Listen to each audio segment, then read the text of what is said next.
C'est plus je me tête des par vache, plus je monte mon lait par léger. Quand vous apportez des acides aminés protégés, il vous faut des acides gras en face pour valoriser ces acides aminés au niveau d'intestin. Donc plus vite on va monter, plus vite on va donner la chance au veau de pouvoir ses besoins et de passer ce cap de trou vilitaire. Et donc notre objectif et le but ensemble, c'est d'apporter un maximum d'acides aminés à l'intestin. Plus elle est, plus ça va. Parce que la dégradabilité de l'amidon du mois de septembre ne sera pas la même que celle du mois de décembre. D'où la motivation première, c'était d'avoir des mages relativement qui produisent. On a commencé par s'occuper du tarissement. Donc ça a été le côté gros changement, ça a été la paille broyée. À zéro prix, une ingestion qui a considérablement augmenté et un fait des pH hyper réguliers. Donc on a retravaillé le point des fourrages, donc ça a été par la fertilité des prairies surtout, et après les densités de maïs. Donc une fois ça validé, après on a essayé, c'est parti, on a mis la matière A, ça paie méthionine, lysine, il n'y a pas de risque économique.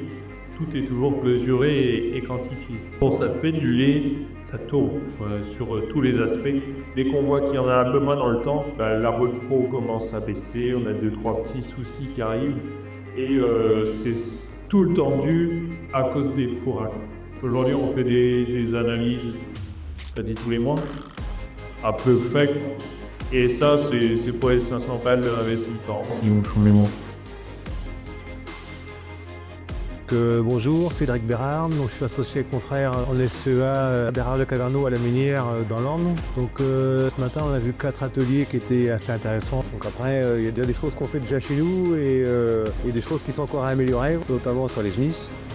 Les veaux, et puis après l'objectif c'est toujours d'avoir des fourrages de qualité pour pouvoir produire du lait comme il faut, quoi. Toute la partie, j'ai envie de dire, vache tarie, c'est bien calé, on a une ration avec de la paille bien coupée, donc il n'y a pas de tri, il y a une ration homogène avec des bons pH urinaires, on a des bonnes bêta-wash en début de lactation. Par contre, par exemple sur les genisses, on fait qu'une seule ration pour toutes les genisses et on doit encore s'améliorer pour gagner en croissance, quoi. Moi c'est la première que je fais, je connaissais pas trop, mais oui ça m'a bien plu, quoi. C'est intéressant, quoi. Bilan positif.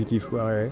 C'est Mathieu Bossuit, je suis gérant du GAEC Bossuit sur la commune de Calville dans le département de l'Eure. Voilà. La journée d'aujourd'hui c'était très constructif, on a appris pas mal de choses. Vous avez déjà assisté l'année dernière, ça a été pas mal de rappels, mais on a pas mal de points encore améliorés à la maison, en particulier l'élevage de début de vie des veaux, quoi. Voilà. Avec la partie tarissement où on fait ça comme il faut maintenant, évidemment qu'on a vu plein de différences, des vélages qui se passent à merveille, on n'a plus de fièvre de lait, le retournement de caillette que j'ai entendu parler tout à l'heure, c'est quasiment inexistant, donc voilà.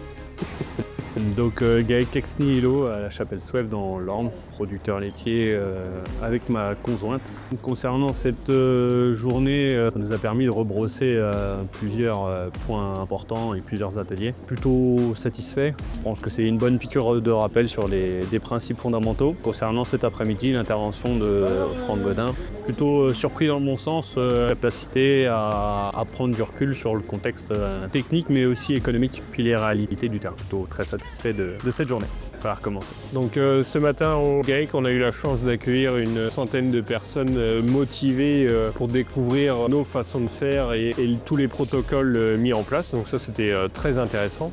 Et puis cet après-midi, la petite piqûre de rappel avec Franck Godin sur toutes les choses à bien respecter et faire encore mieux demain. Donc je remercie Terena et Franck de l'intervention et puis à l'année prochaine.